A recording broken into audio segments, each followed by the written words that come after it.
Sunshine ng pandemic. So, maraming time mag-research, magbasa, mag-interview ng mga batang, mga bata naman talaga sila na nabuntis, continue their check. Ay, SM ha? Charot. Salamat sa pagpapanood. Check.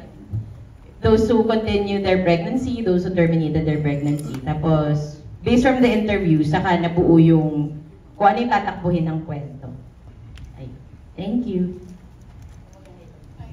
Hello mga ka-eme! Hello! Tapos na or manonood? Tapos na. Fantastic Four yung papanoorin. Ganito pala. Thank you for braving the storm. Thank you for basta. Pero hindi, in all seriousness, alam kong bumabagyo ngayon, ang daming siguro pinagdaanan yung ilang baha, but thank you for your presence. We appreciate it so much, and hope you spread the word na showing ng Sunshine, hilaan niyo yung friends niyo na manood, mag-invite pa kayo, but most importantly, I want to thank you guys for coming here. Sobra ko yung na-appreciate, may mga Merstellers din dito. Thank you so much for watching. And yun na nga, let's continue the conversation about this social issue that is very important, and marami pang kailangan gawin para may paglaban pa. So, thank you. Once again. Q&A lang. Siguro, we have time for 2 more questions. Okay, sige. Ay, dami biglang raise ng hand. Kanina ayaw. Ito. I think. Hi, Direk. Congratulations for this film. So it's a very brave film, very complex kasi ang daming sensitive topics na involved. So it's a crossroad between morality, healthcare, the Constitution, and its reality. Teenage pregnancy is real, incest is real, criminalization of abortion here in the Philippines is real. So kahit yung mga doctors na nagpo-promote niyan, nasa bingit yung mga lisensya nila kasi exclusively criminal mag-abort dito sa bansa natin.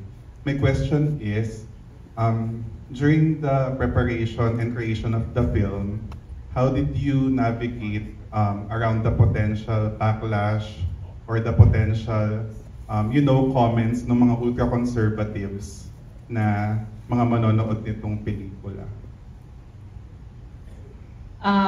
Nung sinusulat ko parang as a writer, pag, at least for me, pag nagsusulat ako, parang yung point of view siya nung character. So parang as a writer, kakampi ako nung character ko. So, mali man or hindi yung gagawin niya, makakaasa yung character ko na kasama niya ako. So, siguro kung having said that, parang alam ko na hindi ko iisipin yung backlash kung meron man or polarizing na mga views kasi ang loyalty ng writer ay to the character. At kapag sa start pa lang isipin mo na yung, ay, baka ano ito ng simbahan o baka ano ito ng gobyerno. Parang, it's doing a disservice to Sunshine, not just the character, but to other Sunshines na labas dun sa pelikula. And siguro, kung meron mang backlash or merong opposing views, parang mas okay na sa akin yun, sa amin yun as a filmmakers, kaysa hindi napapag-usapan. Kasi mas importanteng mas spark yung conversation kaysa ang laging pinag-uusapan ay mga walang kwentang bagay sa Senado at Kongreso. Thank you. Yes. Last one question. Yun, dami na nag-release. I think pa-topic. Gusto ni Vega naglalakad siya. Hi po. So, nandito talaga ako kasi na-invite ako ni Billie Eilish. Joke. So yung question ko po is more of on the craft. So for Derek and Maurice, what's the most challenging scene, not technically but more of emotionally and morally? Ano yung pinaka-challenging issue or i-capture? Best si Billie Eilish to. Oh my God, ang dami kong nabudol doon, aminin niyo. Sa akin naman, pinaka-challenging na sa process or issue? Sa process. Sa eksena, ang pinaka-challenging siguro for me is, ano ba yun? Siguro halos lahat eh. Parang halos lahat, araw-araw ako na-challenge kasi ang daming mabibigat na eksena.